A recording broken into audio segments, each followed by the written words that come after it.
भगवान श्री योगेश्वर कबीर का पद है, अवधु जोगी जगथें न्यारा, मुद्रा निरति सुरति करी सींगी, नाद न खंडय धारा। बसै गगन में दुनीन देखे, चेतन चौकी बैठा, चढ़ी आकाश आसन नहीं छाड़े, पीवे महारस मीठा। परगट कंथा माहे जोगी, दिल में दर्पण जोबे, सहस 21,600 धागा, नीचल नाके पोबे। ब्रह्म अग्नि में काया जा रहे, त्रिकुटी संगम जागे, कहे कबीर सोई जोगेश्वर, सहज सुन्नि लौ लागे। भगवान कृपा पूर्वक हमें इसका मर्म बतलाएं।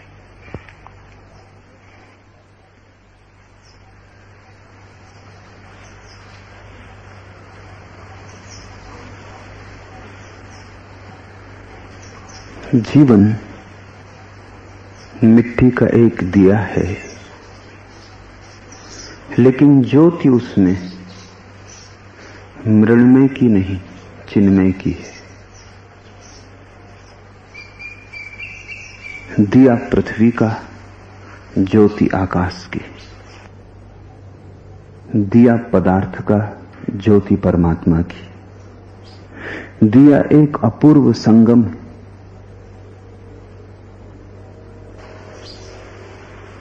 इसे ठीक से समझ लेना, क्योंकि तुम भी मिट्टी के एक दिए हो, लेकिन वही तुम्हारी परिसमाप्ति नहीं। और अगर तुमने ऐसा जाना कि तुम बस मिट्टी के ही दिए हो, तो तुम जीवन की सार्थकता और सत्य से वंचित रह जाओगे। दिया जरूरी है, लेकिन ज्योति के होने के लिए जरूरी है। ज्योति के बिना दिए का क्या अर्थ? ज्योति खो जाए, दिए का क्या मूल्य? ज्योति न हो तो दिए का क्या करोगे? ज्योति की स्मृति बनी रहे, ज्योति निरंतर आकाश की तरफ उठती रहे, तो दिया सीढ़ी, और तब तुम दिए को धन्यवाद दे सकोगे। जिन्होंने भी आत्मा को जाना, वे शरीर को धन्यवाद देने में समर्थ हो सके। जिन्होंने आत्मा को नहीं जाना, वे या तो शरीर की मान के चलते रहे, ज्योति दिए का अनुसरण करती रही और निरंतर गहन से गहन अचेतना और मूर्छा में गिरते गए, या जिन्होंने आत्मा को नहीं जाना, उन्होंने व्यर्थ ही शरीर से दिए से संघर्ष मोल ले लिया। जो साथी हो सकता था उसे शत्रु बना लिया। जिन्हें तुम संसारी कहते हो, वे पहले तरह के लोग हैं, जिनके भीतर का परमात्मा जिनके बाहर की खोल का अनुसरण कर रहा है। जिन्होंने गाड़ी के पीछे बैल जोत दिए और बैल गाड़ी के साथ घसीट रहे हैं, जिन्होंने क्षुद्र को आगे कर लिया है और विराट को पीछे, उनके जीवन में अगर दुख ही दुख हो तो आश्चर्य नहीं। ये संसारी लोग हैं जिन्हें तुम भोगी कहते हो। फिर इनके ठीक विपरीत खड़े तथाकथित योगी हैं, धार्मिक लोग हैं। स्मरण रखें, उन्हें मैं तथाकथित कहता हूं क्योंकि वे नाम मात्र के ही योगी हैं। उन्होंने गाड़ी और बैल के बीच संघर्ष कर रखा है। उन्होंने दिए और ज्योति के बीच शत्रुता बांध रखी। उन्होंने आत्मा और शरीर के बीच एक कलह निर्मित कर रखी, एक संघर्ष रच रखा है। भोगी तो भ्रांत है ही, तुम्हारा तथाकथित योगी भी भोगी से भिन्न नहीं। वास्तविक योगी कौन है? वास्तविक योगी वही है जिसने दिए के सहयोग का उपयोग कर लिया ज्योति को प्रज्वलित करने में, जिसने दिए से शत्रुता न बांधी और न ही दिए का अनुसरण किया, न ही बैलगाड़ी के पीछे बांधे और न ही गाड़ी और बैल के बीच किसी तरह की कलह पैदा की, वरन सामंजस्य साधा, एक सहयोग निर्मित किया। निश्चित ही सहयोग अति कठिन है, क्योंकि ज्योति जाती है आकाश की तरफ, वो आकाश की है, आकाश की तरफ जाती है। दिया मिट्टी का है, मिट्टी में ही पड़ा रह जाता है। दोनों के आयाम बड़े भिन्न हैं, यात्रा बड़ी अलग है, फिर भी दिए और ज्योति में एक संगम है। वैसा ही संगम साध लेना योग है, शरीर और स्वयं में, मृण में और चिन्मय में। कीचड़ से कमल पैदा होता है। तुम्हारे शरीर की कीचड़ से तुम्हारे आत्मा का कमल पैदा होगा। कीचड़ की दुश्मनी मत करना, अन्यथा कमल पैदा ही ना होगा। कीचड़ और कमल में कितना ही विरोध दिखाई पड़े, भीतर गहरा सहयोग है। कीचड़ कितनी ही कीचड़ लगे, कहां संबंध भी तो नहीं मालूम पड़ता। कमल सुंदर, अपूर्व सुंदर, अद्वितीय, रेशम सा कोमल, कहां कीचड़ गंदी दुर्गंध भरी, कहां कमल की सुवास। दोनों में कोई तो नाता दिखाई नहीं पड़ता। और अगर तुम जानते ना हो और कोई कीचड़ का ढेर लगा दे और कमल के फूलों का ढेर और तुमसे कहे कि इन दोनों में कोई संबंध दिखाई पड़ता है, तो तुम भी कहोगे कि इन दोनों में कैसा संबंध, कहां कीचड़ कहां कमल। लेकिन तुम जानते हो कीचड़ से कमल पैदा होता है, मृण्मय में चिन्मय का जागरण होता है। कीचड़ से कमल पैदा होता है, इसका अर्थ ही हुआ कि कीचड़ के गहरे में कमल छिपा है, अन्यथा पैदा कैसे होगा। इसका अर्थ यही हुआ कि कीचड़ ऊपर ऊपर से गंदी दिखाई पड़ती है, भीतर तो कमल जैसी ही होगी। इसका अर्थ हुआ कि दुर्गंध ऊपर का परिचय है, सुगंध भीतर का परिचय है। शरीर को ही तुमने अगर देखा तो तुम कीचड़ पर रुक गए, कमल से अपरिचित रह गए। अगर तुमने शरीर से शत्रुता की और शरीर को दबाने और गलाने में लग गए, तो भी तुम वंचित रह जाओगे, क्योंकि उस संघर्ष से कमल पैदा ना होगा। कमल तो पैदा होता है कीचड़ के सहयोग से। इस सहयोग का नाम ही योग की कला है। योग अस्तित्व की दुई के बीच एक को खोज लेने की कला है। जहां दो दिखाई पड़े अत्यंत विपरीत, वहां भी एक का ही सेतु को देख लेना, एक के ही जोड़ को देख लेना, वही योग की परम दृष्टि है। इसलिए मैं निरंतर कहता हूं, तुम्हारे भीतर छिपा हुआ काम ही तुम्हारे भीतर का राम बन जाएगा।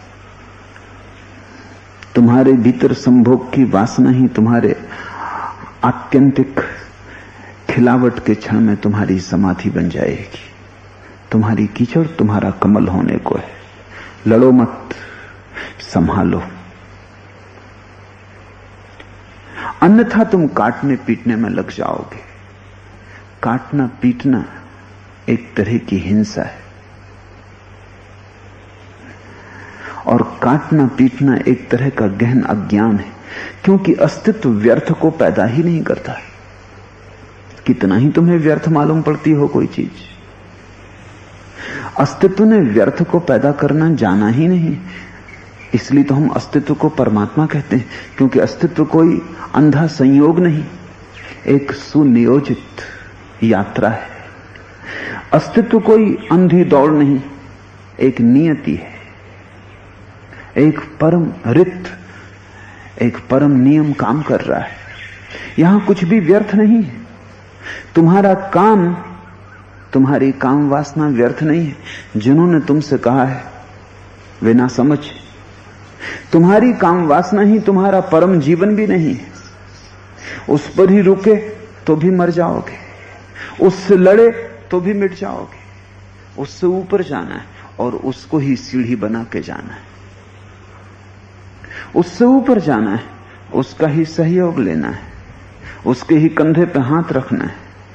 निश्चित ऊपर जाना है, पार जाना है, अतिक्रमण करना है, लेकिन संघर्ष से नहीं, अत्यंत प्रेमपूर्ण, अत्यंत कलात्मक विधियों से। लेकिन तुम्हारी समझ में बहुत बार तुम्हें ऐसा लगेगा क्रोध का क्या उपयोग है, काट डालो। अगर तुम शरीर शास्त्रियों से पूछो तो वो भी कहते हैं कि शरीर में बहुत सी चीजें हैं जिनका कोई उपयोग नहीं, उन्हें भी पता नहीं। डॉक्टर कितनी सरलता से अपेंडिक्स का ऑपरेशन करता है, टॉन्सिल तो यूं निकाल देता है जैसे कि उनकी कोई जरूरत ही नहीं। और चिकित्सा शास्त्र अभी तक भी खोज नहीं पाया कि इनकी जरूरत क्या है, लेकिन वो हैं तो उनकी जरूरत तो होनी ही चाहिए, अन्यथा अस्तित्व एक दुर्घटना मात्र हो जाएगी। और डॉक्टर काटते रहते हैं टॉन्सिल, जिसके टॉन्सिल काट दिए उसके बेटे को फिर टॉन्सिल परमात्मा पैदा कर देता है। डॉक्टर काटते रहते हैं अपेंडिक्स, लेकिन फिर उसके बेटे में अपेंडिक्स आ जाती। इतनी व्यर्थ चीज पुनरुक्त हो नहीं सकती थी। जरूर कोई रहस्य होगा जो हमें दिखाई नहीं पड़ रहा है। जहां तक हमारी समझ है वहां तक व्यर्थ ही मालूम पड़ता है। डॉक्टर के पास जाओ, वो पहले यही देखता है कि अपेंडिक्स निकाल दें, कि टॉन्सिल निकाल दें, कि दांत निकाल दें। कुछ न कुछ निकालने पर लगा है। जो डॉक्टर की मनोदशा है वही तुम्हारे धर्मगुरु की मनोदशा है। तुम जाओ उसके पास, वो फौरन बताने को तैयार है कि क्रोध अलग करो, काम वासना का त्याग करो, लोभ छोड़ो, हिंसा छोड़ो। वो भी काटने को लगा है। सर्जरी शरीर पे भी चल रही है और आत्मा पर भी चल रही है। लेकिन जिन्होंने गहरे जाना है वो इसके विरोध में। इस्लाम शरीर के किसी भी अंग को काटने के विरोध में, क्योंकि इस्लाम में एक बड़ी महत्वपूर्ण धारणा है, वो योग की भी धारणा है। शायद इस्लाम तक योग से ही पहुंची होगी, क्योंकि इस्लाम तो नया है, योग अति प्राचीन है। इस्लाम की धारणा है कि परमात्मा के पास जब तुम जाओगे तो वो तुमसे पूछेगा कि तुम पूरे वापस लौटे हो। अगर तुम अधूरे वापस लौटे तो तुम दंडित किए जाओगे। परमात्मा ने जितना तुम्हें दिया था कम से कम उतने तो वापस लौटना। ज्यादा न कर सको तो क्षमा मांग सकते हो, लेकिन कम होके तो मत लौटना। इसके अनेक आयाम हैं इस बात के। निश्चित ही परमात्मा ने जितना तुम्हें दिया है उतना तो कम से कम लौटा ले जाना, उसको काट मत लेना। उसे बढ़ा सको तो ठीक, बीज दिया था अगर फूल हो सके तो ठीक, लेकिन कम से कम बीज तो लौटा देना। जीसस की बड़ी प्राचीन कथा है। जीसस निरंतर उसे दोहराते थे कि एक बाप अपने 3 बेटों में संपत्ति बांटना चाहता था, लेकिन निश्चय न कर पाता था कि कौन योग्य और कौन सुपात्र है। तीनों ही जुड़वा पैदा हुए थे, इसलिए उम्र से तय न किया जा सकता था। तीनों एक से बुद्धिमान थे। तो उसने एक फकीर से सलाह ली। फकीर ने उसे गुर बताया। उसने कहा कि मैं तीर्थ यात्रा पर जा रहा हूं बेटों से, और बेटों को उसने कुछ बीज दिए, फूलों के बीज, और कहा संभाल के रखना, जब मैं लौट के आऊं तब तुमसे वापस मांगूंगा। पहले बेटे ने सोचा कि इन बीजों को कोई बच्चे उठा लिए, कोई जानवर चर गया, तिजोरी में बंद कर दें। तिजोरी में बंद करके रख दिए, निश्चिंत हो गया। लोहे की तिजोरी, चोरों का भी क्या डर, और कौन चोर लोहे की तिजोरी तोड़ के बीज चुराने आएगा। वो निश्चिंत रहा, बाप आएगा लौटा देंगे। दूसरे ने सोचा कि तिजोरी में रखूं, बीज सड़ सकते हैं, और बाप ने ताजा जीवित बीज दिए और मैं सड़े लौटाऊं। ये तो लौटाना ना हुआ। क्या करूं, बीज जीवित कैसे रहें।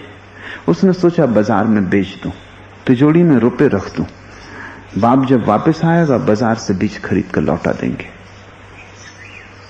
तीसरे ने सोचा कि बीज का अर्थ ही होता है होने की संभावना। बीज का अर्थ ही होता है जो होने को तत्पर है, जिसके भीतर कुछ होने को मचल रहा है।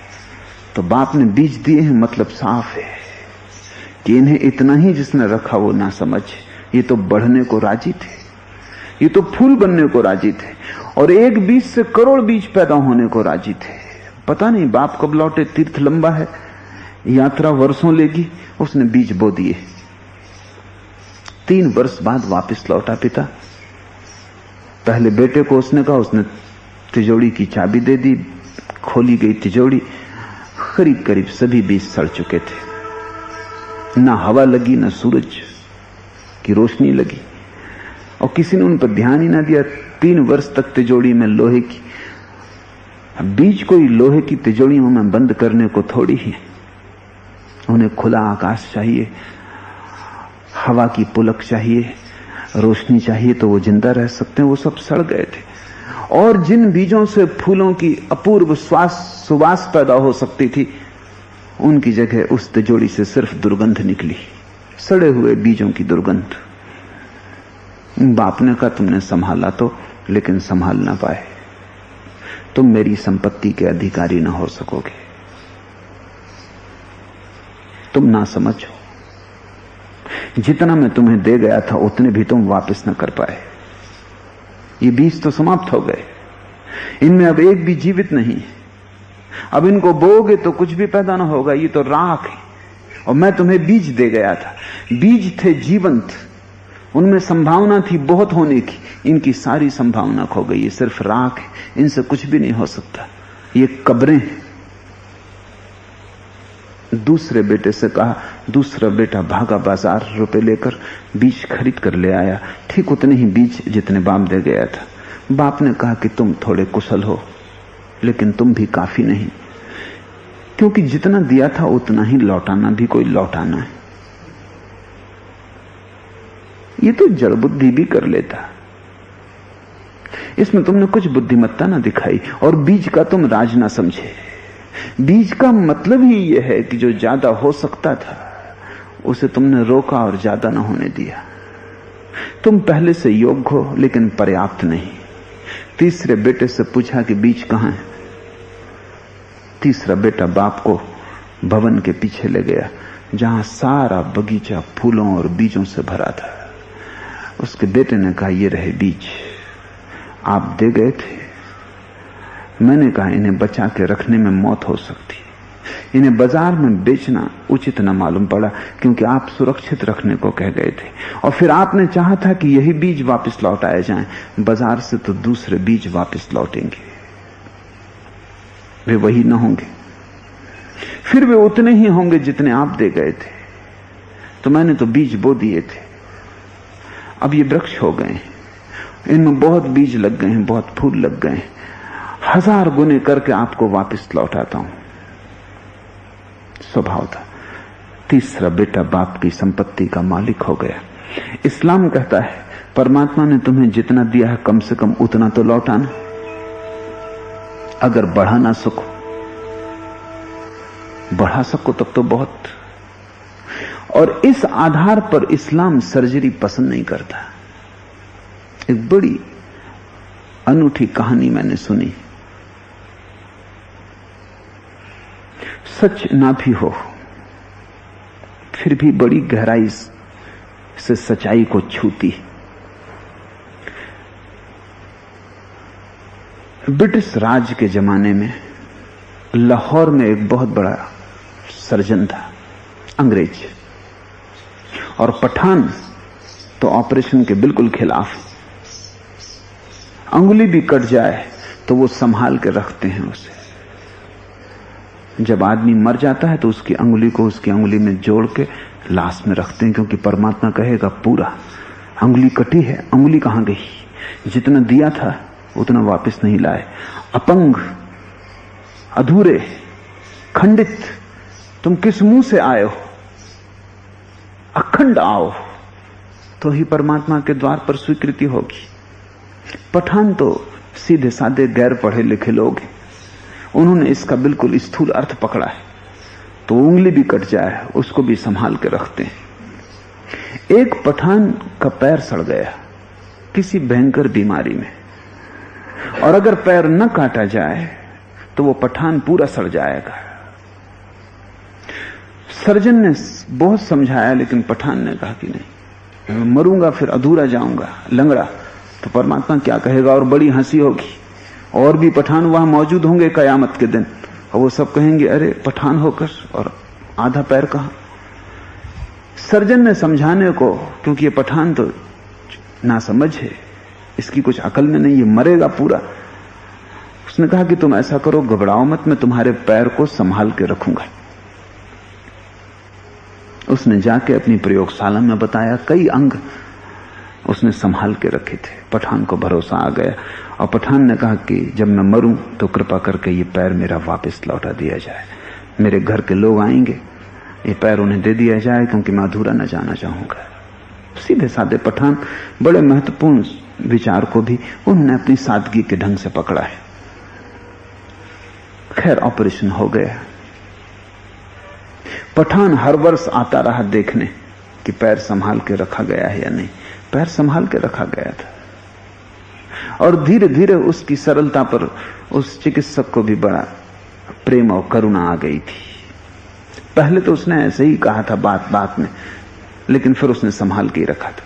लेकिन संयोग की बात, उसकी प्रयोगशाला में आग लग गई और सब जल गया।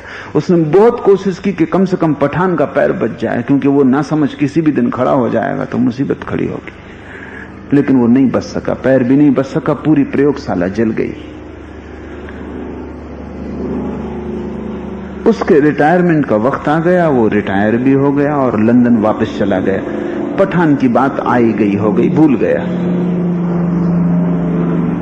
लेकिन अगर कभी किसी पठान को रास्ते पे देख लेता तो उसे याद आ जाती। न केवल याद आती, बल्कि उसके मन में एक पीड़ा भी होती कि पता नहीं पठान ही सही हो और परमात्मा पूरे आदमी को मांगता हो तो मैं कसूरवार हो गया। वैज्ञानिक आदमी था, इस पर कुछ भरोसा नहीं था, लेकिन फिर भी अंतःकरण, कितने ही तुम वैज्ञानिक हो जाओ, अंतःकरण तो मनुष्य का ही होता है। कितना ही तर्क का जाल फैल जाए, भीतर हृदय तो वैसा ही अनुभव करता रहता है जैसा छोटे बच्चों का। उसे चिंता पकड़ती थी।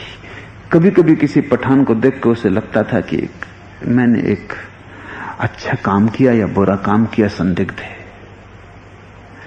एक रात वो सोया था, कोई 2 बजे रात, अचानक किसी ने उसे हिला के जगाया। उसने आंख खोली, वो पठान खड़ा है। घबरा गया, दरवाजा बंद है, ताले पड़े, ये पठान कहां से अंदर घुस आया? और पठान बहुत नाराज है, और उसने इशारा किया कि मेरा पैर, और अपना कटा हुआ पैर बताया। चिकित्सक को कुछ सूझा नहीं, तभी उसे याद आया कि एक पैर उसकी प्रयोगशाला में जो उसने अभी नई बनाई है, कुछ 8-10 दिन पहले ही किसी का कटा है, वो वहां है, उससे काम चल जाएगा। उसने पठान का हाथ पकड़ा, वो अपनी प्रयोगशाला में ले गया। उसने जाके उसको पैर के पास खड़ा कर दिया। पठान का चेहरा प्रसन्न हो गया, वो मुस्कुराया, पैर के पास गया, लेकिन भूल हो गई, उसका दायां पैर कटा था और ये बायां था।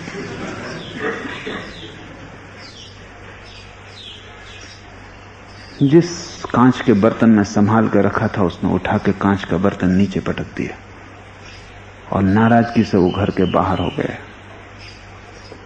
ये डॉक्टर तो इतना घबरा गया, सुबह इसकी नींद खुली तो उसने सोचा सपना होगा, ये कहीं हो सकता है। लेकिन जब प्रयोगशाला में जाकर देखा और टूटा हुआ जार देखा और नीचे पड़ा हुआ पैर देखा, तब तो ये मुश्किल हो गया तय करना कि ये सपना हो सकता है। ये संभव है कि सपने में उसी ने जार पटका हो, ये संभव है। इसलिए मैं कहता हूं पक्का नहीं कि कहानी कहां तक सच होगी, कहां तक झूठ होगी। सपने में खुद ही ने जार पटका हो, ये भी हो सकता है। और ये दुनिया बड़ी अनूठी, ये भी हो सकता है कि पठान आया हो। फिर उसने खोजबीन करवाई तो पता चला कि जिस रात उसने पठान को देखा उसी रात पठान की मृत्यु हुई। तो इस बात की पूरी संभावना है कि पठान की चेतना इतनी विवल रही हो अपने पैर को पाने के लिए कि वो मौजूद हो गई हो। उसने जाके जगा दिया हो चिकित्सक को। एक बात साफ है कि परमात्मा ने तुम्हारे भीतर कुछ भी अकारण पैदा नहीं किया है। जैसे मेरे अनुभव में कुछ बातें हैं जो मैं तुम्हें कहूं, वो शायद कभी चिकित्सकों के काम पड़ जाएं, क्योंकि कभी न कभी चिकित्सा शास्त्र, सर्जरी मनुष्य के अंतरतमों का भी स्पर्श करेगी। जहां तक बोलने का और साधारण आदमी की चेतना का संबंध है, टॉन्सिल्स का कोई उपयोग नहीं मालूम होता, लेकिन जहां तक मौन का संबंध है, टॉन्सिल्स का उपयोग है। और जिस व्यक्ति के टॉन्सिल्स निकल गए हैं उसे मौन होना मुश्किल हो जाता है, ये मेरा अनुभव है। वो चुप नहीं हो सकता। शायद बोल ज्यादा अच्छी तरह सकता हो, क्योंकि टॉन्सिल के अवरोध बोलने में बाधा बनते हैं। सर्दी जुकाम पकड़ता है, टॉन्सिल करीब आ जाते हैं, एक दूसरे से रगड़ खाते हैं, सूजन हो जाती, बोलने में कष्ट होता है। लेकिन ठीक इसके विपरीत जब कोई व्यक्ति मौन में उतरता है तो जिसके टॉन्सिल नहीं है उसको मैंने मौन में उतरते नहीं देखा। जरूर कहीं कुछ गहरे संबंध हैं कि टॉन्सिल मौन में सहायता देते हैं। और जो व्यक्ति वर्षों तक मौन रहते हैं उनके टॉन्सिल बिल्कुल करीब आ जाते हैं, इतने करीब आ जाते हैं कि अगर वो बोलते होते तो बोलना मुश्किल हो जाता। जैसे मेहर बाबा, कोई व्यक्ति 3 वर्ष तक अगर मौन रह जाए, बिल्कुल मौन, तो टॉन्सिल्स बिल्कुल करीब आ जाते हैं। और जो बोलने की ऊर्जा है, जो विचार का प्रवाह है, फिर ऊपर की तरफ नहीं जाता, वही बोलने की ऊर्जा हृदय की तरफ गिरने लगती है और टॉन्सिल उसके गिरने में सहयोगी होते हैं। किसी दिन शायद सर्जरी जान सके। जिन लोगों की अपेंडिक्स निकल गई है, और डॉक्टर तो बड़े तत्पर रहते हैं निकालने में, मैंने सुना है कि एक सर्जन की, बड़े प्रख्यात सर्जन की पत्नी ने एक दिन सुबह उठ के देखा कि उसकी अंग्रेजी की किताब के पन्ने किसी ने फाड़ लिए। तो उसने अपने पति को पूछा कि यहां कोई आया भी नहीं, किसने ये पन्ने फाड़े? उसने कहा, अरे मुझे क्षमा करना, मैंने देखा उन पर लिखा है अपेंडिक्स, मैंने जल्दी से बाहर निकाला, ख्याल ही न रहा। डॉक्टर तो एकदम तत्पर हैं।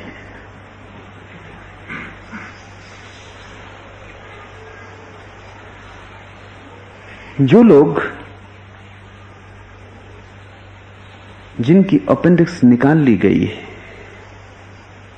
वो कुछ बातों में उनको कठिनाई शुरू होती। एक, उनकी आत्मा को शरीर के बाहर ले जाना बड़ा कठिन हो जाता है, जिसको आध्यात्मिक लोग एस्ट्रल प्रोजेक्शन कहते हैं।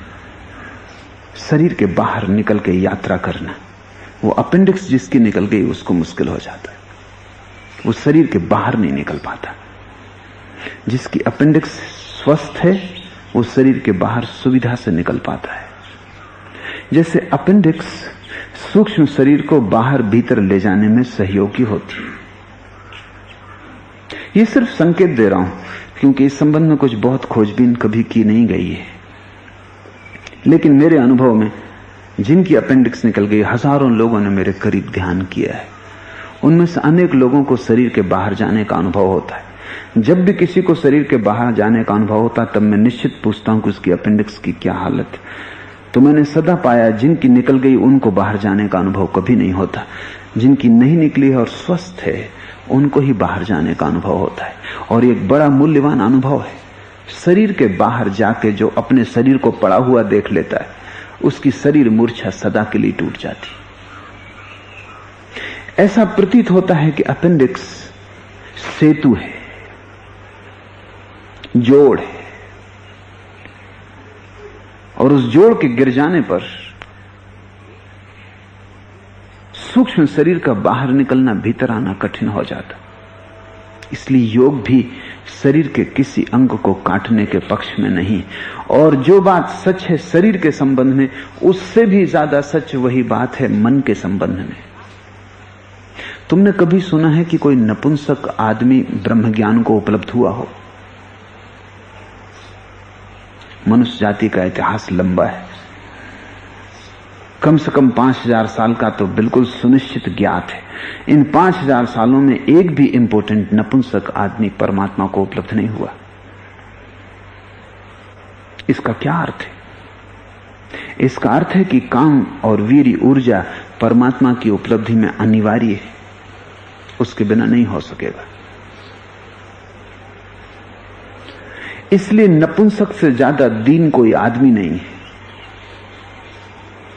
उसकी दीनता इतनी ही नहीं है कि वो संभोग न कर सकेगा, उसकी गहरी दीनता यह है कि वो समाधि को उपलब्ध न हो सकेगा। लेकिन सौभाग्य की बात है कि नपुंसक साधारणतया होते ही नहीं। अगर 1000 आदमियों को ख्याल हो कि वो नपुंसक है, तो उनमें से सिर्फ एक नपुंसक होता है, बाकी को सिर्फ ख्याल होता है, वहम होता है। मगर फिर भी नपुंसक होते हैं और वो उपलब्ध नहीं हो सकते हैं। ऊर्जा ही नहीं है जिसके सहारे यात्रा हो सके, कीचड़ ही नहीं है, कमल कैसे पैदा हो, दिया ही नहीं है, ज्योति कहां टिके, कहां ठहरे, कहां आवास करे, कहां घर बनाए। और मैं तुमसे कहता हूं कि जिन लोगों ने ब्रह्मचर्य को एक तरह की नपुंसकता मान लिया है, वो भी परमात्मा को उपलब्ध नहीं होते। ऊर्जा का गहन प्रवाह चाहिए, उद्दाम वेग चाहिए, नदी जैसे बाढ़ में हो ऐसे वीर की संपदा चाहिए, तभी तुम ऊपर उठ सकोगे। जो नीचे तक नहीं जा सकता वो ऊपर कैसे जाएगा? थोड़ा सोचो। नीचे जाने में बहुत शक्ति की जरूरत नहीं है। जैसे पहाड़ से पत्थर को छोड़ दो, वो अपने आप गिरता चला आता है जमीन की तरफ। कोई नीचे आने के लिए शक्ति लगाने की जरूरत नहीं पड़ती। जो नीचे तक जाने में समर्थ नहीं है, नपुंसक है, वो ऊपर कैसे जा सकेगा? नीचे तक जाने में उसे कठिनाई मालूम पड़ती है, उतनी ऊर्जा भी नहीं है। तो प्रगाढ़ उद्दाम वेग, उतंग लहरें काम वासना की, जिन पर सवार होकर ऊपर जाना है, वो कैसे जा सकेगा? इसलिए अगर तुम मेरी बात समझ सको तो ब्रह्मचर्य बड़ी विपरीत बात है नपुंसकता से। परम वीर की उपलब्धि से ब्रह्मचर्य फलित होता है। काटने दबाने से, शरीर को मिटाने से कोई कहीं नहीं पहुंचता। शरीर को जितना तुम स्वस्थ, सम्यक, संतुलित, शांत, ओजपूर्ण, ऊर्जा से भरा हुआ, परिपूर्ण बना सको, उतनी ही सुगमता होगी, उतने ही तुम ऊपर जा सकोगे। जैसा मैंने कल तुमसे कहा कि जब भी काम वासना उठे तब जोर से श्वास को बाहर फेंकना, पेट को भीतर जाने देना। मूल बंध लग जाएगा, मूलाधार सिकुड़ जाएगा। मूलाधार के ऊपर शून्य होने से ऊर्जा शून्य में उठ जाएगी।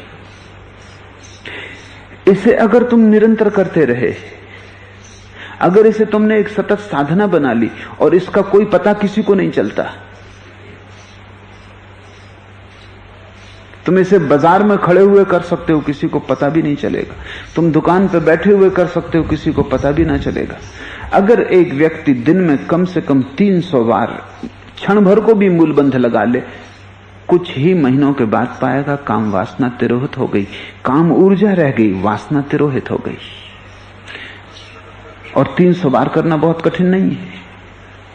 ये मैं सुगमतम मार्ग कह रहा हूं जो ब्रह्मचर्य को उपलब्धि का हो सकता है। फिर और कठिन मार्ग हैं जिनके लिए सारा जीवन छोड़ के जाना पड़ेगा, पर कोई जरूरत नहीं है। ये किसी को पता भी नहीं चलेगा कि कब तुमने श्वास बाहर फेंक दी, अपने बाजार में, दुकान पर, कुर्सी पर, दफ्तर में बैठे हुए, कब तुमने चुपचाप अपने पेट को भीतर खींच लिया।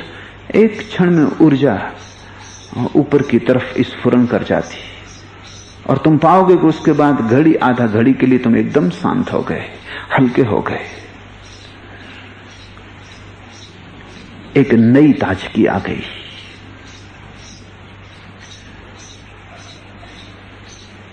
योग कोई आत्महत्या नहीं,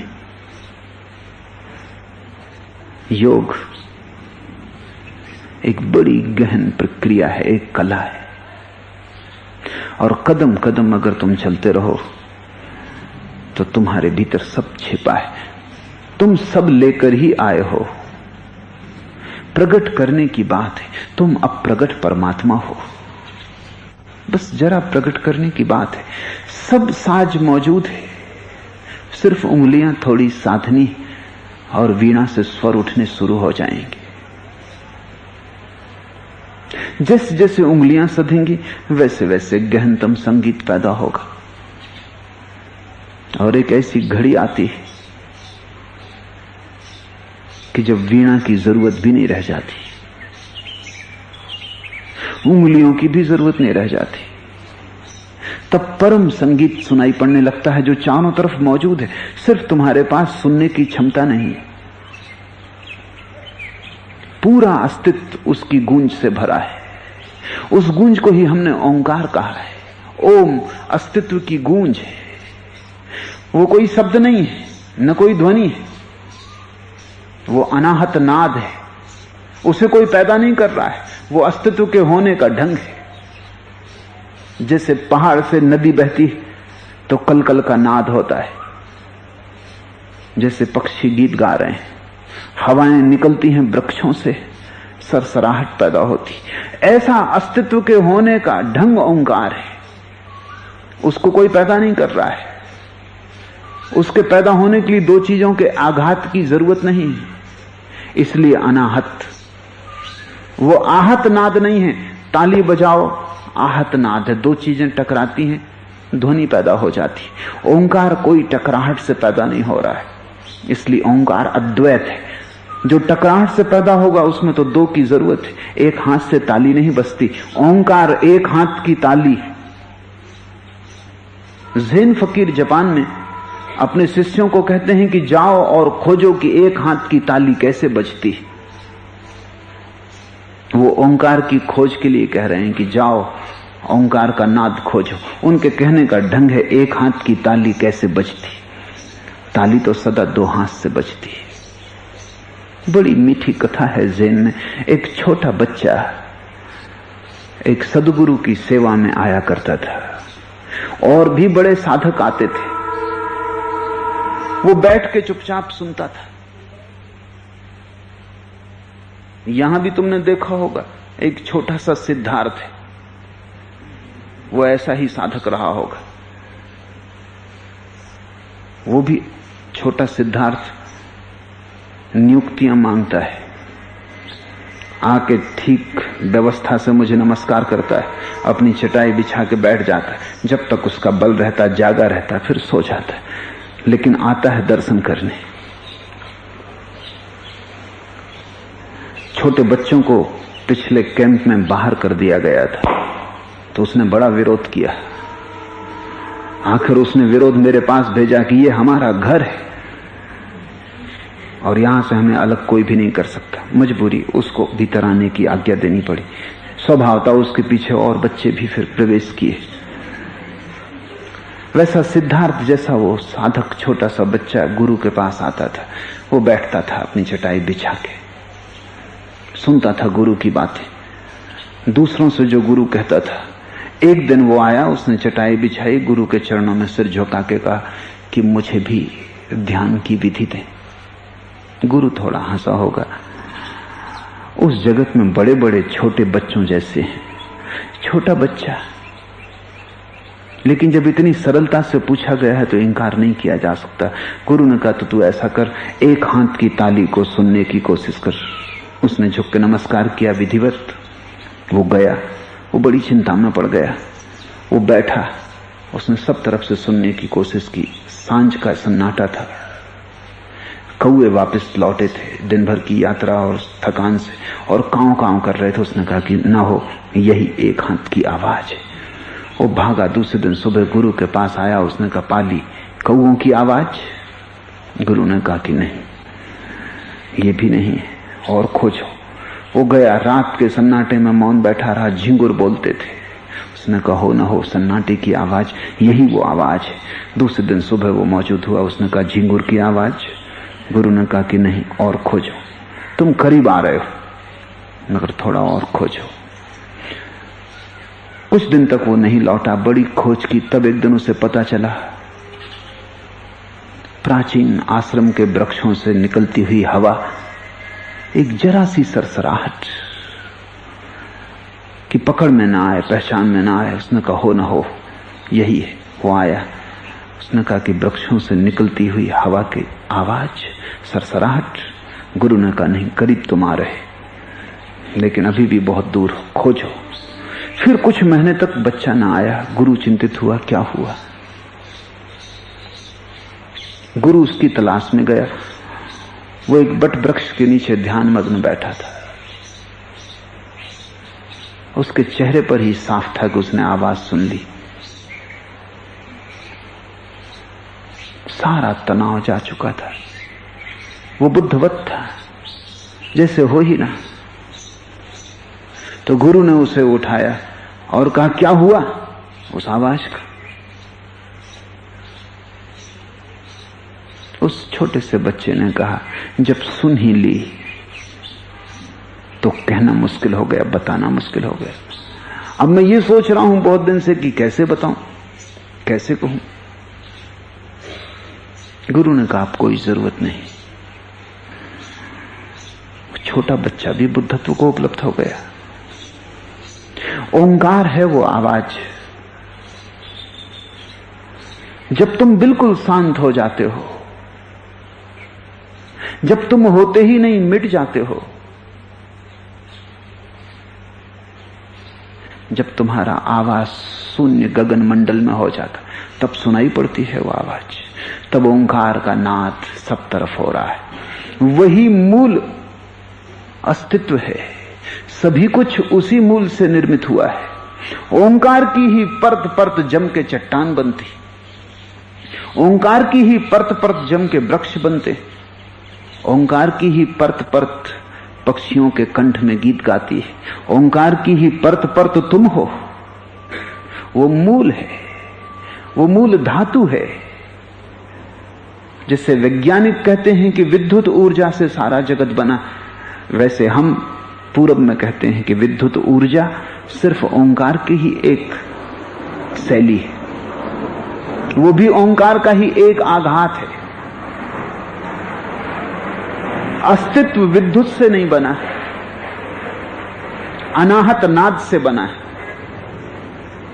विद्युत भी अनाहत नाद का एक ढंग, एक शैली, एक रूप है।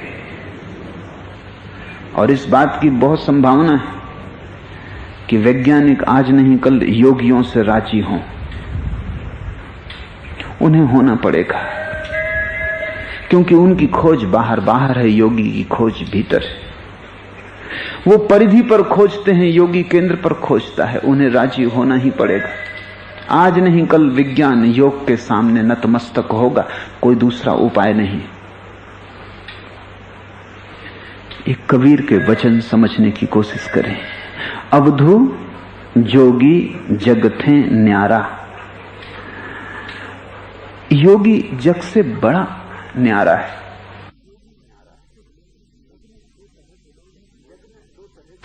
जग में दो तरह के लोग हैं, भोगी, त्यागी। योगी जगत है न्यारा। वो भोगी से अलग है, क्योंकि वो शरीर को सब कुछ नहीं मानता। वो त्यागी से अलग है, क्योंकि वो शरीर को इतना मूल्य का भी नहीं मानता है कि उसका त्याग करना भी सार्थक हो सके। जिसका मूल्य ही ना हो उसका तुम कभी त्याग करते हो?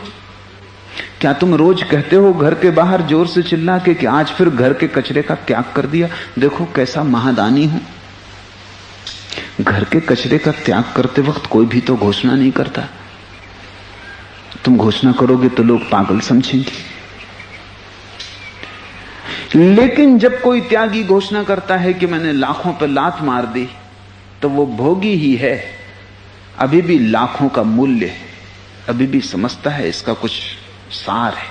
पहले भोग के लिए पकड़ा था, अब छोड़ा है, लेकिन मूल्य की पकड़ तो नहीं छूटी।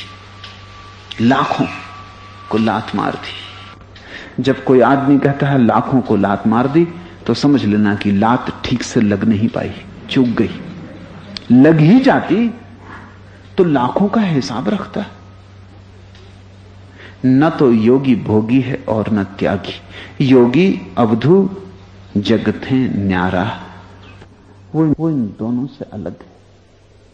वो एक अनूठा ही व्यक्तित्व है। वो कुछ कुछ भोगी जैसा है, कुछ कुछ त्यागी जैसा है। उसने भोग और त्याग के बीच सामंजस्य खोज लिया। उसने भोग और त्याग के बीच संगीत खोज लिया, क्योंकि परमात्मा भोग में भी है और त्याग में भी। परमात्मा भोगी में भी छिपा है और त्यागी में भी। उसने ये राज खोज लिया।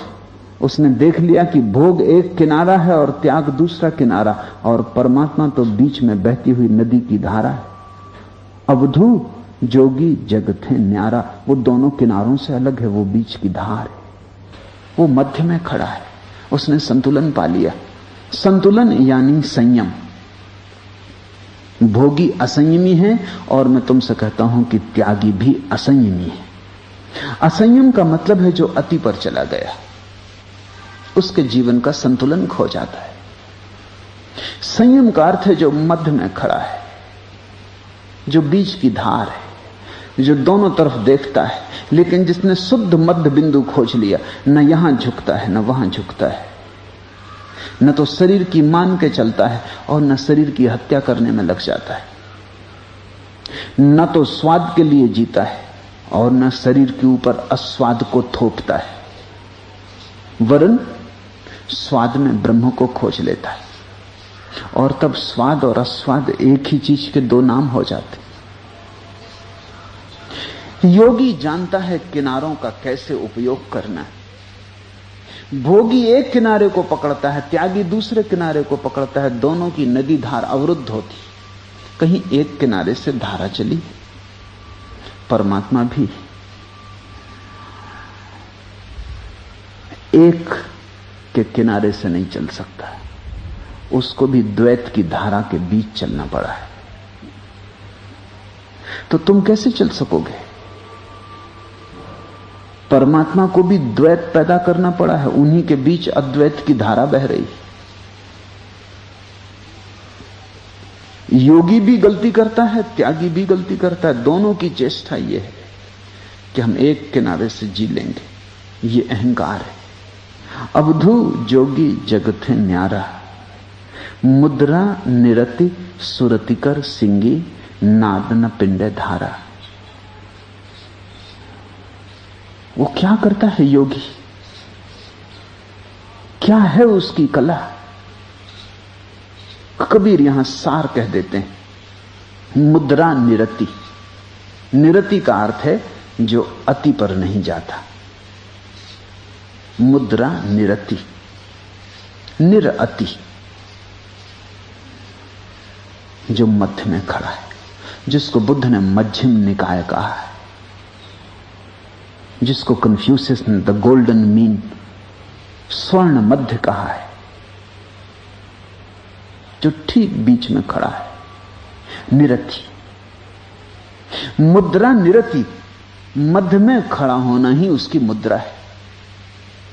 और सब मुद्राएं तो बच्चों के खेल, और किन्हीं मुद्राओं का बड़ा मूल्य नहीं। निरति गहरी से गहरी मुद्रा है। वो चुनता नहीं, जिसको कृष्णमूर्ति चॉइसलेसनेस कहते हैं। निरति, वो चुनाव नहीं करता। वो न तो कहता है इस तरफ, न कहता है उस तरफ, वो कहता है मध्य में, नेति नेति। वो कहता है न ये न वो, या तो दोनों या दोनों नहीं, मैं मध्य में। यही उसका न्यारापन है। मुद्रा निरति, वो कभी भी अति पर नहीं जाता। न तो वो ज्यादा भोजन करता है और न कम भोजन, वो सम्यक भोजन करता है।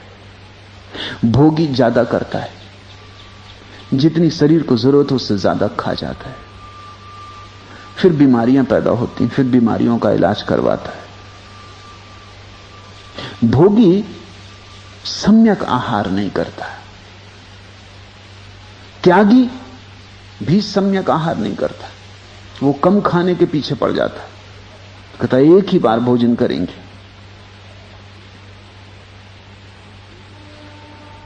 अब एक ही बार भोजन करना शरीर की प्रकृति के अनुकूल नहीं, और अगर एक ही बार भोजन करना हो तो बड़ी जटिलताएं हैं, वो समझनी चाहिए। एक ही बार भोजन करने वाले पशु मांसाहारी हैं, जैसे शेर, सिंह, वो एक ही बार भोजन करते 24 घंटे में, वो मांसाहारी हैं। अगर बंदर एक ही बार भोजन करे मरे। बंदर शुद्ध शाकाहारी है। शाकाहार का मतलब है कि तुम्हें थोड़े से शाकाहार से काम ना चलेगा, क्योंकि उससे उतनी ऊर्जा ही ना मिलेगी शरीर को। इसलिए बंदर दिन भर चलाते ही रहता। तुम भी जब पान चबाते हो तो तुम डार्विन के सिद्धांत को सिद्ध कर रहे हो कि आदमी बंदर से पैदा हुआ है। तमाकू चबा रहे, कुछ ना हो तो बातचीत ही कर रहे हो, वो भी बंदर की आदत है। लेकिन आदमी शाकाहारी है जैसा बंदर शाकाहारी है, और डार्विन की बात में सच्चाई है।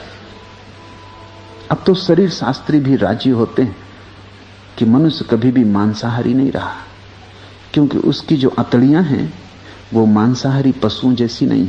मांसाहारी पशु की बड़ी छोटी अतड़ी होती, इसलिए तो तुम सिंह का पेट देखते हो कितना छोटा सा। मांसाहारी है, खाता डट के है, लेकिन पेट छोटा सा, उसकी अतड़ियां बहुत छोटी हैं। पहलवान कोशिश करते हैं सिंह जैसा पेट बनाने की, तो जबरदस्ती छाती को फुलाए जाते हैं और पेट को भीतर खींचे जाते हैं। वो एक तरह की हिंसा है, क्योंकि शाकाहारी उतने छोटे पेट का हो ही नहीं सकता। अतड़ियां बहुत बड़ी हैं शाकाहारी की, होनी चाहिए, क्योंकि उसे बहुत आहार करना पड़ेगा, उतना आहार संभाल सके इतनी लंबी अतड़ियां चाहिए। कोई कई फीट लंबी अतड़ी है भीतर गुत्थी हुई पड़ी है, इसलिए बंदर धीरे धीरे खाता रहता। गाय शाकाहारी चरती रहती, भैंस परम शाकाहारी है, वो जुगाली करती रहती, जो चबा लिया उसको भी निकाल के फिर चबाती रहती। अगर आदमी शाकाहारी है तो एक बार भोजन अति। आदमी अगर शाकाहारी है तो उसे 2-3 बार थोड़ा थोड़ा भोजन करना चाहिए, ज्यादा नहीं। इसलिए तुम बड़ी हैरानी की बात देखोगे, जैन दिगंबर मुनि वो एक बार भोजन करते हैं, उनके पेट तुम हमेशा बड़े देखोगे। अभी बड़ी हैरानी की बात है, जब भी मैं उनकी तस्वीरें देखता हूं मैं बहुत हैरान होता हूं कि एक बार भोजन करने वाले आदमी का पेट इतना बड़ा क्यों? वो ज्यादा खा रहा है, जरूरत से ज्यादा खा रहा है, क्योंकि उसे 24 घंटे की भोजन की पूरी चेष्टा एक ही बार में कर लेनी, तो वो अति से बोझ डाल रहा है अतड़ियों पर। अतड़ियां बाहर आ गई। जैन दिगंबर मुनि सुंदर नहीं मालूम पड़ते, बेहूदे मालूम पड़ते हैं, जैसे पेट के किसी रोग से ग्रसित हो या गर्भवती स्त्रियां हों। शरीर में अनुपात नहीं मालूम पड़ता, एक अति कर रहे हैं। नियम तो यह है शाकाहारी के लिए कि 2 या 3 बार, या अगर और थोड़ा थोड़ा भोजन ले सके तो 4 या 5 बार, थोड़ा थोड़ा जरा सा ले लिया, एक फल खा लिया, बात खत्म। तब तक उतना पच जाए, फिर 2 घंटे बाद एक फल ले लिया। पेट पर बोझ ना पड़े और पेट पर अति ना हो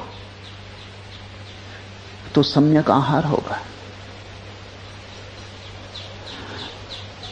एक बार भोजन तो स्वभावतः तुम इतना खा लोगे जो 24 घंटे काम दे सके। मांसाहार तो ठीक है क्योंकि थोड़े मांस में काम चल जाता।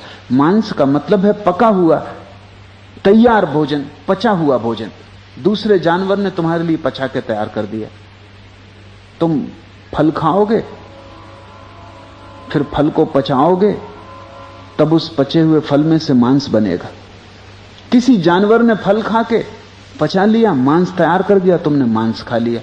मांस का मतलब है पचा हुआ भोजन। तुम्हें अब ज्यादा करने की जरूरत नहीं, इसलिए छोटी अतड़ी काफी है। काम दूसरे कर चुके तुम्हारे लिए, इसलिए मांसाहार शोषण है। क्योंकि दूसरों से काम लेने का क्या हक, जहां तक बने अपना काम खुद कर लेना चाहिए। पचाने का काम भी दूसरे से लेना शोषण है, इसलिए मांसाहार उचित नहीं है। तुम खुद ही कर सकते हो। मांसाहार भी अति है, क्योंकि तुम्हारी अतड़ियां बनी नहीं मांसाहार के लिए, और तुम्हारा शरीर बना नहीं मांसाहार के लिए। और अगर तुम मांसाहार करोगे तो तुम मिट्टी से बंधे रह जाओगे, क्योंकि मांसाहार इतनी बोझिलता देगा कि तुम आकाश में उड़ने की क्षमता खो दोगे। इसलिए समस्त ज्ञानी मांसाहार के विपरीत हो गए, किसी और कारण से नहीं। कोई ऐसा नहीं है कि तुमने मांसाहार कर लिया तो कोई बहुत महापाप हो गया, आत्मा तो मरती नहीं। तुमने किसी का शरीर ही छीन लिया, वो तो जरा जीर्ण वस्त्र थे, इससे कोई बड़ा भारी महापातक नहीं हो गया। लेकिन विरोध का कारण दूसरा है। कारण यह है कि तुम ना उड़ पाओगे आकाश में, फिर तुम्हें अवधू गगन मंडल घर कीजिए संभव ना होगा। फिर अवधू चारों खाने चित्त जमीन पर पड़े रहे, इतने बजनी हो जाएंगे अवधू को उड़ ना सकेंगे, पंख ना लग सकेंगे। शाकाहार पंख देता है, वो किसी दूसरे पे कृपा नहीं है, अपने पर ही कृपा है। मैं भी पक्ष में हूं कि तुम शाकाहारी होना, लेकिन तुम्हारे कारण, इसलिए नहीं कि पशुओं को बचाना है कि पक्षियों को बचाना है। तुम कौन हो बचाने वाले? जो बनाता है वो बचाएगा, जो बनाता है वो मिटाएगा। तुम कौन हो अकारण का अहंकार बीच में खड़ा करने वाले? नहीं, उस वजह से नहीं। मैं भी शाकाहार के पक्ष में हूं तुम्हारी वजह से। नहीं तो तुम कभी आकाश में ना उड़ सकोगे, तुम्हारे उड़ने की क्षमता टूट जाएगी। शाकाहार तुम्हें हल्का करेगा, सम्यक आहार तुम्हें बिल्कुल हल्का कर देगा, शरीर का बोझ ही ना लगेगा।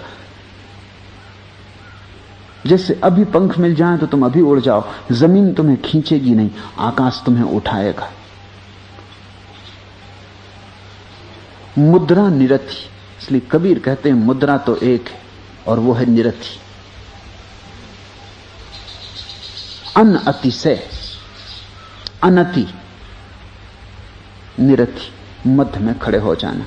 न तो ज्यादा भोजन करना क्योंकि वो भी झुकाएगा एक तरफ, न कम भोजन करना क्योंकि भूख सताएगी दूसरी तरफ। भोजन भी मारता है, भूख भी मारती है। ठीक मध्य में तृप्ति है, उस तृप्ति पर तुम रुक जाना। और अपनी तृप्तियों को जो पहचानने लगता है वही आदमी होश में। नहीं तो तुम भोजन कर रहे हो, तुम्हें समझ में नहीं आता कि कहां रुकें। तुमने होश ही खो दिया, यही पता नहीं चलता कहां रुकें। जानवर रुक जाते हैं, तुम नहीं रुक पाते। जानवर का पेट भर गया, फिर तुम कितनी भोजन रख दो। तुम लाख बैंड बाजे बजाओ, इश्तहार चिपकाओ, कितना ही प्रलोभित करो कि यह भोजन बड़ा पुष्टिदायी है। फिल्म अभिनेत्रियों को लिवा लाओ और उनसे प्रचार करवाओ, भैंस ना सुनेगी, बात खत्म हो गई। भैंस भी ज्यादा तुमसे होशपूर्ण मालूम पड़ती है। तुमने देखा भैंस को अगर छोड़ दो तो वो सभी घास ना खाएगी, उसका अपना घास है वही खाएगी, बाकी घास छोड़ती जाएगी। जो उसका भोजन नहीं है वो नहीं करेगी। सिर्फ मनुष्य ऐसा है जो सभी चीजें खाता है। कोई पशु सभी चीजें नहीं खाता, क्योंकि पशुओं के सब शरीरों के अपने आयोजन हैं। कौन सी चीज ठीक बैठती? सिर्फ आदमी सब खाता है, सब। ऐसी कोई चीज मैंने नहीं देखी, मैं इसकी खोजबीन करता रहा हूं कि क्या कोई ऐसी चीज है दुनिया में जिसको आदमी नहीं खाता। नहीं, सब चीजें चींटी खाने वाले लोग हैं, चींटा खाने वाले लोग हैं, सांप बिच्छू खाने वाले लोग हैं, कुत्ता खाने वाले लोग हैं। मैं अभी तक पा ही नहीं सका ऐसी कोई चीज जिसको कहीं ना कहीं कोई ना कोई मनुष्य जाति का अंग ना खाता हो। हालांकि दूसरे उस पर हंसते हैं, चीनी सांप खाते, और चीन में स्वादिष्ट से स्वादिष्ट भोजनों में सांप एक है। अफ्रीका में दीमक, चींटी, चींटे लोग इकट्ठे करके रखते हैं बोरे भर भर के, फिर उसको तलते और खाते। बिच्छू खाने वाले लोग छछूंदर को भी नहीं छोड़ते। कोई ऐसा प्राणी नहीं है जिसको आदमी ना खाता हो, कोई ऐसा फल नहीं है जिसको आदमी ना खाता हो, कोई ऐसा जहर नहीं है जिसका सेवन आदमी ना करता हो। सांपों को पाल के रखते रहे हैं लोग, उसको जीभ पे कटाते, घड़ी दो घड़ी को मस्ती आ जाती। आदमी खतरनाक जानवर है, उससे ज्यादा खतरनाक कोई भी नहीं, और असंयमी है। उसने सारा संतुलन खो दिया, उसे कुछ पता नहीं कि क्या भोज है, क्या खाद्य है, क्या अखाद्य है। छोटे छोटे जानवर भी अपनी चीज खाते हैं, आदमी सब खाता है। ऐसा लगता है कि हमें कुछ प्राकृतिक जांच परख नहीं है, लेकिन वैज्ञानिक इसकी खोज करते रहे कि ऐसा क्यों हुआ, क्योंकि किसी जानवर में ऐसा नहीं हुआ, आदमी में क्यों हुआ। और उन्होंने बड़ी गहरी बात खोजी है, और वो ये है कि हम छोटे बच्चों के साथ जबरदस्ती करते हैं, उनको कुछ भी खिलाने के लिए मजबूर करते हैं, इसलिए ये उपद्रव पैदा हुआ है। अमेरिका में एक यूनिवर्सिटी में, हार्वर्ड में, उन्होंने प्रयोग किया छोटे बच्चों पर कि सब भोजन रख दिया और छोटे बच्चों को छोड़ दिया, बिल्कुल छोटे बच्चे, कि वो खाएं जो उनको खाना है। ये प्रयोग कोई 6 महीने तक चलता था। वो बड़े चकित हुए, बच्चे वही खाते हैं जो खाने योग्य। तुम हैरान होगे, क्योंकि कोई स्त्री राजी ना होगी कि ये बात सच है, क्योंकि बच्चे आइसक्रीम मांगते हैं जो खाने योग्य नहीं है, मिठाई मांगते हैं जो खाने योग्य नहीं है। लेकिन ये बच्चे तुम्हारे इनकार करने की वजह से मांगते हैं, ये बच्चे नहीं मांगते। हार्वर्ड में जो प्रयोग हुआ वो बड़ा क्रांतिकारी है। 6 महीने का अनुभव यह हुआ कि बच्चे वही खाते हैं जो जरूरी है, जो शरीर के लिए उपयोगी है। और यह भी बड़ी अनूठी बात पता चली कि अगर बच्चा बीमार है तो वो खाता नहीं, माँ बाप जबरदस्ती करते हैं कि खाओ। कोई जानवर बीमारी में नहीं खाता, क्योंकि बीमारी में उपवास उपयोगी। शरीर वैसे ही रुग्ण है, उस पर और भोजन का बोझ डालना और पचाने की प्रक्रिया को थोपना अनुचित है, अन्यायपूर्ण है। बीमार आदमी के सिर पर और पत्थर रख कर उसको ढोने के लिए कहना है। बीमार आदमी स्वभावतः भोजन न लेगा। अगर बच्चों को सुना जाए तो बच्चे भोजन न करेंगे। बच्चे को सर्दी जुकाम है, वो खाना नहीं चाहता, माँ बाप कि खाना पड़ेगा नहीं तो कमजोर हो जाओगे। 1-2 दिन नहीं खाने से कोई दुनिया में कमजोर नहीं हुआ। आदमी 3 महीना बिना खाए जी सकता है, मरता नहीं। 3 महीने के बाद मौत की संभावना है। 3 महीने लायक सुरक्षित भोजन शरीर में रहता है। कोई जल्दी नहीं, 2-4 दिन बच्चा भोजन न करे, कोई हर्जा नहीं है, उसके स्वभाव से चलने दो। तो एक तो उन्होंने यह अनुभव किया कि बच्चे बीमारी में भोजन नहीं करेंगे। दूसरी और भी गहरी बात उन्होंने खोजी, जिसका किसी को कभी सपने में भी अनुमान न था, और वो ये थी कि बच्चे को अगर सर्दी जुकाम है तो वो वही भोजन करेगा जिससे सर्दी जुकाम मिटता है, या बच्चे को अगर मलेरिया है तो मलेरिया में वो वही भोजन करेगा जिससे मलेरिया का विरोध है। अब ये बच्चा कैसे जानता है, क्योंकि न तो बच्चे को पता है मलेरिया का, न पता है उसे भोजन शास्त्र का। सिर्फ उसकी शुद्ध प्रकृति जो ठीक है, सम्यक है, उसकी तरफ ले जाती।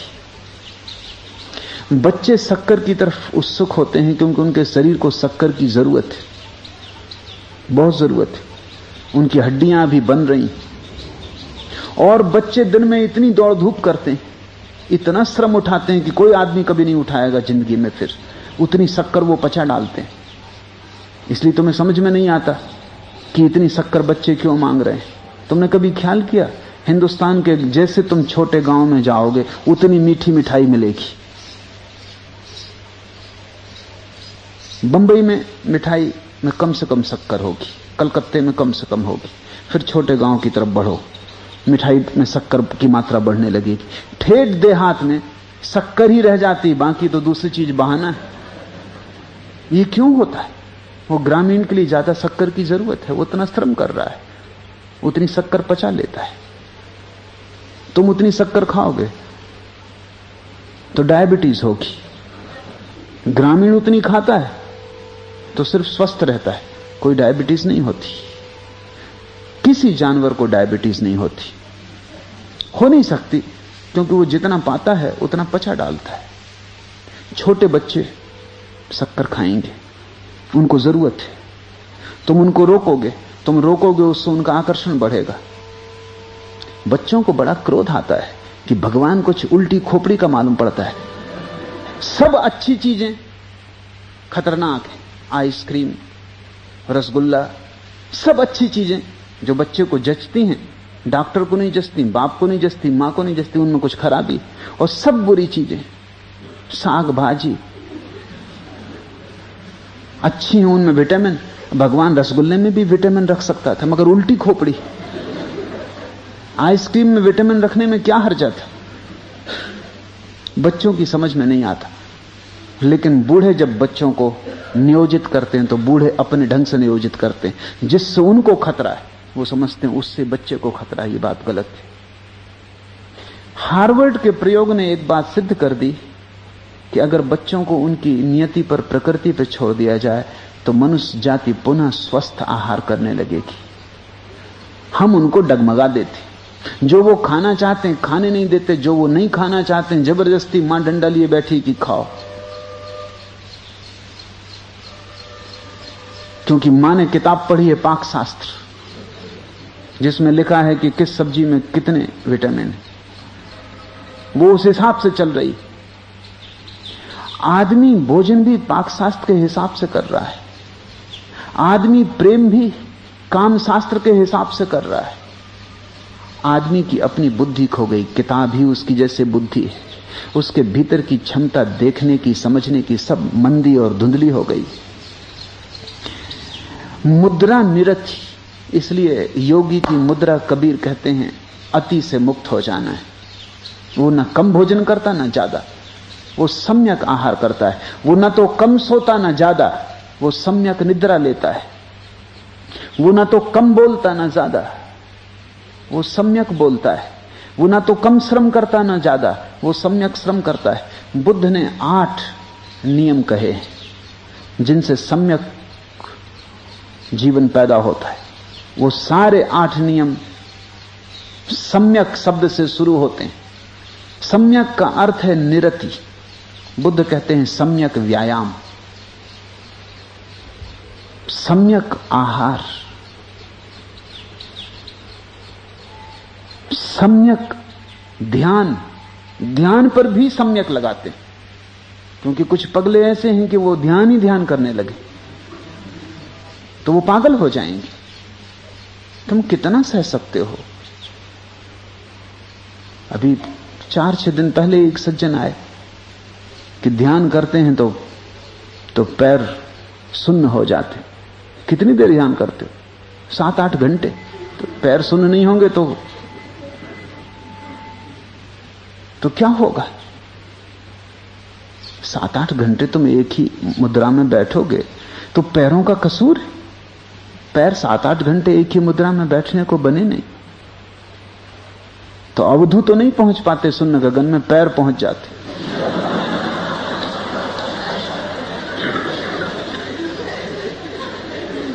सम्यक शब्द को मंत्र बना लो। जो भी करो हमेशा ध्यान रखो कि वो अति पर ना चला जाए। मन कहेगा अति पर ले जाओ, क्योंकि मन अति में जीता है। मन अति है, इसलिए मन तुम्हें हमेशा धकाएगा कि अब क्या बैठे हो घंटे भर, अब 2 घंटे बैठो। मैंने सुना है मुल्ला नसरुद्दीन ने एक गधा खरीदा। जिससे खरीदा उससे पूछा कि भाई इसको कितना खाना पीना देना है। उसने बताया, लेकिन मुल्ला को जरा ज्यादा लगा। उसने कहा कि इतना खाना पीना गधे के लिए, इतना तो हम अपने लिए भी नहीं, ये तो बहुत महंगा है। ये आदमी थोड़ा ज्यादा बता रहा है, बढ़ चढ़ के बता रहा है, गप हाँक रहा है गधे को। और इतना खाना पीना, इतना तो मैं अपनी पत्नी को भी नहीं देता। तो उसने कहा कि पहले से अपन थोड़ा प्रयोग करके जांच कर लें कि गधा कितने में जी सकता है। तो उसने आधा जितना बताया था आधा दिया। गधा जी गया। उसने कहा कि आदमी धोखा दे रहा था, और आधा कर दिया, आधे में से आधा कर दिया। गधा फिर भी जी गया। उसने कहा कि हद हो गई, वो आदमी बिल्कुल बेईमान था। अब उसने आधे में से आधा कर दिया, यानी अब 2 ही आने बचा। उसमें भी गधा जी गया। उसने कहा हद हो गई, ये तो आदमी मेरा दिवाला निकलवा देता। उसने और आधा कर दिया, 1 ही आना। गधा फिर भी जी गया। उसने दूसरे दिन 2 पैसा कर दिया, फिर 1 पैसा कर दिया। जिस दिन उसने 1 पैसा किया, गधा अचानक मर गया। नसरुद्दीन ने कहा हद हो गई, इतनी जल्दी भी क्या थी। अगर 1 दिन और जी जाता तो बिना भोजन से रहने की कला सीख जाता।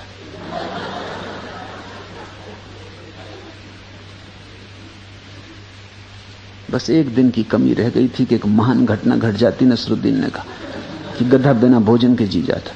वो पहले ही मर गया, प्रयोग पूरा ना हो पाया। नसरुद्दीन जो गधे के साथ कर रहा है, बहुत से लोग अपने साथ कर रहे हैं। लोग न मालूम क्या क्या उल्टे सीधा करते रहते। प्रकृति की सुनो, शरीर की सुनो। शरीर फौरन खबर देता है। शरीर बहुत बुद्धिमान है तुम्हारे मन से ज्यादा, क्योंकि तुम्हारा मन क्या जानता है। शरीर न मालूम कितने कितने रूपों में रहा है। उसने बड़ी प्रज्ञा इकट्ठी कर ली, उसके रोए रोए में प्रज्ञा छिपी। तुम शरीर की सुनो। जब भी शरीर और मन में द्वंद्व हो, तुम शरीर की सुनना, क्योंकि मन तो समाज के द्वारा आरोपित है, शरीर प्रकृति से आया है। तुमने मन की सुनी, तुम अति पर चले जाओगे। तुमने शरीर की सुनी, शरीर फौरन कहता है। भोजन तुम कर रहे हो, शरीर फौरन कहता है कि बस रुको। आवाज कितनी ही धीमी हो पर बराबर आती कि बस रुको। लेकिन जीभ कहती, मन कहता थोड़ा स्वादपूर्ण है भोजन, आज थोड़ा ज्यादा कर लिया, क्या हर्ज। तुम मन की सुनते हो। मन की सुनोगे, गड्ढे में पड़ोगे। और जब मन तुम्हें ज्यादा खिला खिला के ज्यादा भर देगा, स्थूल कर देगा, चर्बी बढ़ जाएगी, चल ना सकोगे, उठ ना सकोगे, तब मन कहेगा आप उपवास कर लो, उर्ली कांचन चले जाओ। प्राकृतिक चिकित्सा की जरूरत है, प्राकृतिक बुद्धि की जरूरत है, प्राकृतिक चिकित्सा की नहीं। जिनके पास बुद्धि नहीं, उनको फिर प्राकृतिक चिकित्सा की जरूरत पड़ती। लेकिन कोई चिकित्सक तुम्हें बुद्धि नहीं दे सकता। तुम्हें वापस ला सकता है, उपवास करवा देगा,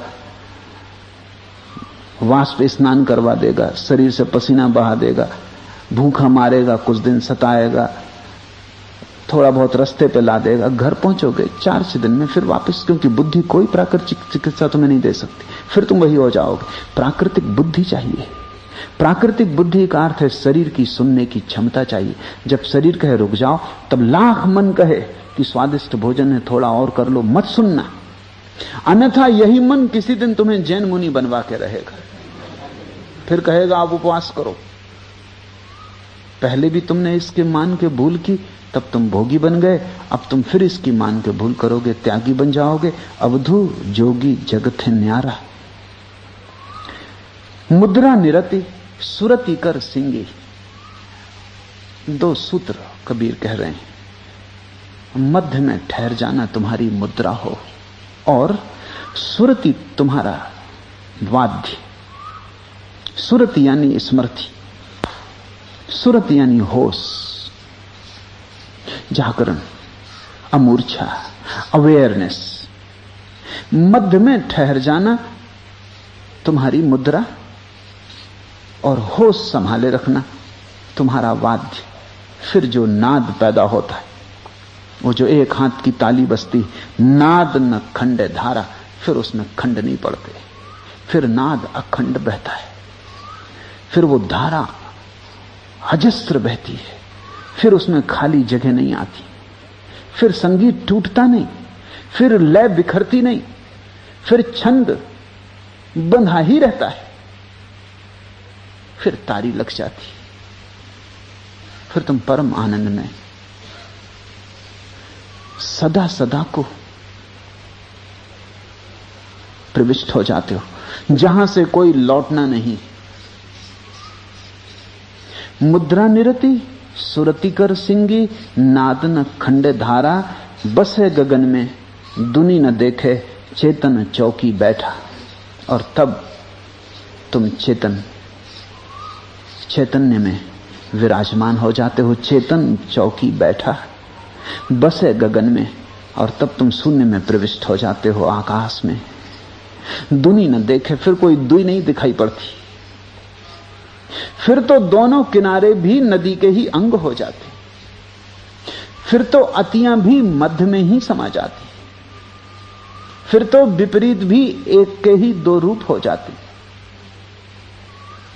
मुद्रा निरति सुरति कर सिंगी, नाद न खंडे धारा, बसे गगन में दुनी न देखे, चेतन चौकी बैठा, चढ़ी आकाश आसन नहीं छाड़े, पीवे महारस मीठा। और भीतर चेतना आकाश में चढ़ती जाती और शरीर आसन में जमा रहता है। दिया पृथ्वी पर और चेतना आकाश में। दिया जैसे जमा रहता है पृथ्वी पर, ऐसा ही शरीर का आसन पृथ्वी पर। सब अर्थों में शरीर जमा रहता पृथ्वी पर, सम्यक भोजन करता है, सम्यक निद्रा लेता है, सम्यक श्रम करता है, जम जाता पृथ्वी पर आसन। चेतना होश से भरती है और चैतन्य होती जाती है, ज्योति ऊपर उठने लगती है। तुम एक दिया बन जाते हो, पृथ्वी तुम्हारा आधार, आकाश तुम्हारी आत्मा हो जाती है।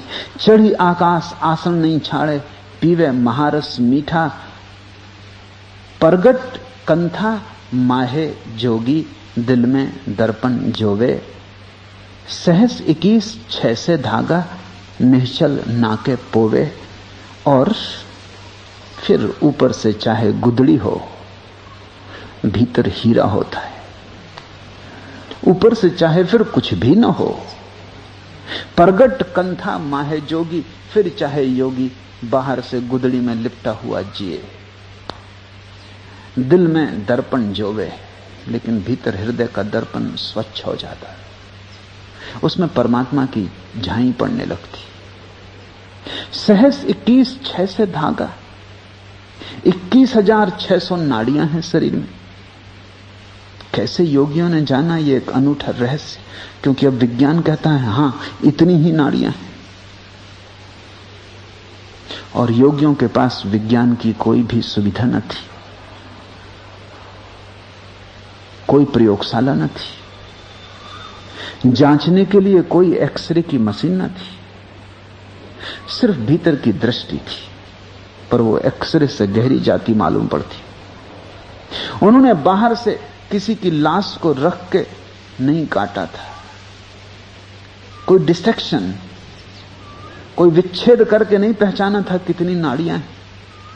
उन्होंने भीतर अपनी ही आंख बंद करके, ऊर्जा जब उनके तृतीय नेत्र में पहुंच गई थी और जब भीतर परम प्रकाश प्रकट हुआ था, उस प्रकाश में ही उन्होंने गिनती की थी, उस प्रकाश में ही उन्होंने भीतर से देखा था। वैज्ञानिक घर के बाहर से जांच रहा है, उसकी पहचान अजनबी की है, बहुत गहरी नहीं। योगी ने घर के मालिक की तरह देखा था, भीतर से देखा था। फर्क है, तुम कमरे के बाहर घूम सकते हो, दीवार की जांच कर सकते हो, लेकिन जो कमरे के भीतर रहता है वो भीतर की दीवारों को देखता है। योगी ने भीतर के प्रकाश में, भीतर जब ज्योति जली तो भीतर की नाड़ी नाड़ी को गिन लिया था। 21,600 नाड़ियां हैं।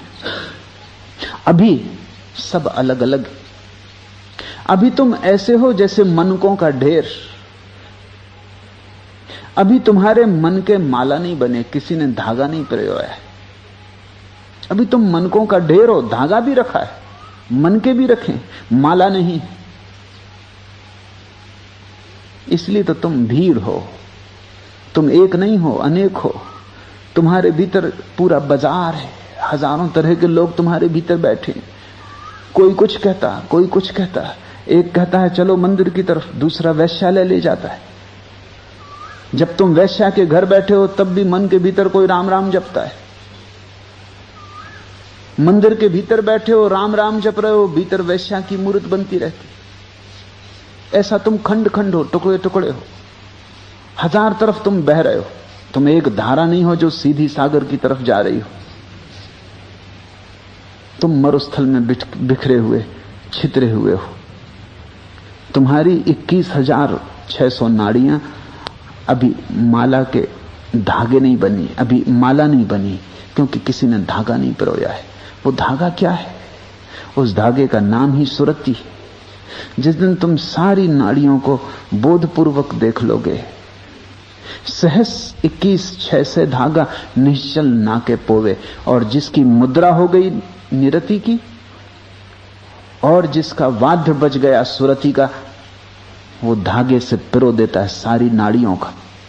वो अखंड एक हो जाता है, उसके भीतर एक का जन्म होता है। ब्रह्म अग्नि में काया जा रहे, त्रिकुटी संगम जागे, तब उसकी काया, तब उसकी देह ब्रह्म की अग्नि में जल के भस्मीभूत हो जाती। प्रकृति की अग्नि में तो तुम बहुत बार जल के भस्मीभूत हुए हो, अनेक बार मरे हो, और देह को चिता पर चढ़ाया गया है। योगी भी एक चिता पर चढ़ता है, लेकिन वो चिता साधारण अग्नि की नहीं, वो ब्रह्म अग्नि की है। ब्रह्म अग्नि में काया जा रहे, और ब्रह्म की अग्नि में सब काया, काया की सारी संभावना, बीज सब जल जाते। त्रिकुटी संगम जागे, यहां काया खोती जाती, पृथ्वी से संबंध छूटता जाता है, ज्योति उठ जाती, दिए को छोड़ देती,